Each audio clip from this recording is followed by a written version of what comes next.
It is definitely the way forward. I mean, going forward, that is the way for many of these students, because many of them take up to technology and they seem to have a flair for it, although they may not know the technical issues as such, but they are quite tech savvy.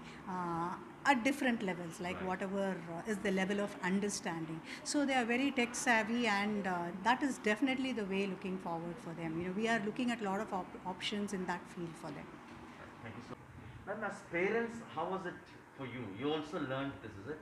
Yeah, of course, because I was not having an exposure of using a laptop, and that too website is something very different and new to all of us. We learned because of to help and give guidance to our children. We have to go in and we have to start learning. And what kind of a difference you see in terms of his learning now through this program? Actually, he is so interested, but he doesn't know for what purpose we are doing. But he is learning something new. And he is able to reproduce what he learns. He is able to reproduce. When we ask him to just introduce a command, see this is not clear, how to make it little better, all those instructions and changes in HTML and CSS, he is able to understand, and he is able to do certain things independently also. Daily he updates by himself. I need not sit with him for a long time. And why do you think this kind of an exposure is important? I don't Normally know, we actually. think in terms of textile work, art work and the Mari, but now it's a new experiment Yeah. to introduce them to computers, IT. See, actually, I had a little bit of ambition that I have to prove him in some place. And he was quite good in computers. I found that he is more interested in communicable job. I think he will not be able to do much because of his difficulties. And he's more comfortable in doing computers. So I felt that he can do something more challenging in this. And this is our first trial, and we have done something. You're happy about that? Yeah, really very happy about it. And we were very proud to be see, to bring out these children, it's not an easy job, but we have proved that this is the first time, and we were given chances with the help of Hasha Code, and we have done it, and we have proved it that these children also can be able to do a website, and they can also learn more and more of HTML coding and CSS coding. Apart from that, there are some other advanced course languages also. Maybe he will be able to do all those things also. Your full name? We are at Netrodhya, a center for the visually challenged in Chennai, and with me Selvamani, an IAS aspirant who is actually preparing for his prelims now. Selvamani, what information which you would not otherwise get, this website provides you? So I think this is only website which give a lot of information and about district event. It gives information about the district event, but on the other hand, it gives information about the availability of beds and the person who takes vaccine, the percentage of people admitted in bed and discharged, all the information. This you can get from the government website also, right? Yes, we can get from the government website also, but what is the problem is in sometimes they give only in the form of charts and diagrams and graphs. Since we cannot see, and our software is also not reading that. So for that we need someone to read and explain what is there and there, here and there. So here the website, the future of the website is giving in a format, HTML format, without having any images, which help me a lot, because this is one of the largest website, I think so, because it contained all the informations which is taken from ICMR and official websites, I think. And we thank the person who has developed this website, which is more user friendly and it's more accessible, because all these years we are finding extremely tough to collect data, to view the data. Now we are absolutely self-reliant. This website has given a lot of impetus. It has really edified our confidence to a different level. And we all appeal to the government this data is a general data. We all look for the disabled related data, especially on the COVID related matters, because we should know how many visually impaired are undergoing treatment for COVID. We also should know how many are taken vaccine first dose, and we also should know how many visually impaired or other disabled people died. All these data are very vital. We should know what it's really happening for the disabled community. And for the disabled, the data plays a pivotal role. I'm sure the government will take this in a very serious note. In the coming days, we are confident our disabled data is also going to be there in the website, and we'll be viewing this, we'll be sharing to all our disabled people, and everybody are going to be fully aware what's happening and what's their issues and what's their challenges and how they will be able to plan for their future. Coming to this particular website, what was the difficulty in terms of accessing data? How does this solve? Yeah, the previous data viewing which have a lot of obstacles in terms of when we use this voice-enabled software. So the majority of the data are in the image format or in the PDF format. This is HTML format, which has got easy navigation facility, and also we are able to read the data by using the voice-enabled software, which is a real boon for the visually impaired community. That too, a disabled person developing a website, which is a telling point. Those with autism who were earlier denied technology and education now proving themselves in emerging technologies, making COVID data accessible to the visually challenged, certainly breaking new ground. In Chennai with Suresh, Sam Daniel, Find the TV.